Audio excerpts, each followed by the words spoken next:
বিভিন্ন আসরিক শক্তিকে দমন করতে ভগবান বিষ্ণু বিভিন্ন রূপে আবির্ভূত হয়েছেন। শ্রী বিষ্ণুর বিভিন্ন রূপের মধ্যে কেবলমাত্র একবারই তিনি নারী রূপে আবির্ভূত হয়েছিলেন। তার সেই রূপের নাম হল মোহিনী। পুরাণ অনুসারে মোহিনী একাদশীতে মোহিনী রূপ অর্থাৎ নারী রূপে আবির্ভূত হয়েছিলেন শ্রী বিষ্ণু। বন্ধু, পুরাণের গল্পগাথার আরও একটা নতুন এপিসোডে আপনাকে জানাই স্বাগতম। আপনি যদি আমাদের চ্যানেল এখনও সাবস্ক্রাইব না করে থাকেন তবে ঝটপট আমাদের চ্যানেল সাবস্ক্রাইব করে নিন। আর আমাদের চ্যানেলের প্রতিটি ভিডিও নোটিফিকেশন সবার প্রথমে পাওয়ার জন্য পাশে থাকা বেল আইকন প্রেস করতে ভুলবেন না। তাহলে চলুন শুরু করা যাক আজকের ভিডিও।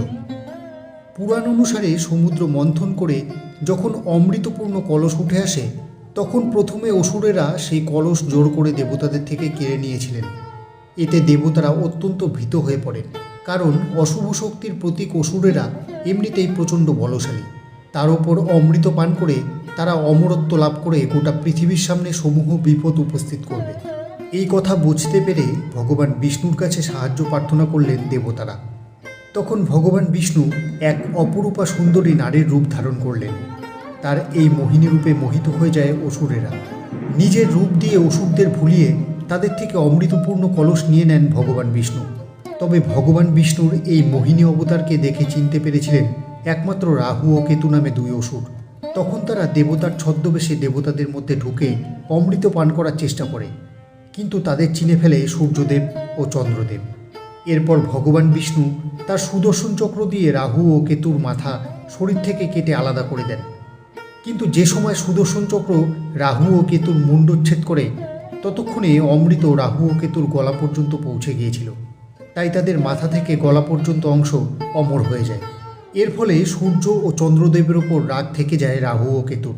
তাই রাহু ও কেতু সুযোগ পেলেই সূর্যচন্দ্রকে গ্রাস করে, কিন্তু তাদের শরীর না থাকায় সূর্য ও চন্দ্র তাদের গ্রাস থেকে পুনরায় বেরিয়ে আসে।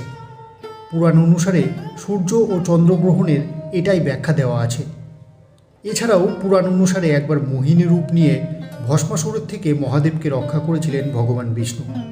তার বিভিন্ন রূপের মধ্যে এটি একমাত্র নারীর রূপ। তাহলে বন্ধু, এই ছিল ভগবান বিষ্ণুর মোহিনী রূপের নেপথ্যের কাহিনী। আমাদের আজকের ভিডিওটি ব্যাস এই পর্যন্তই।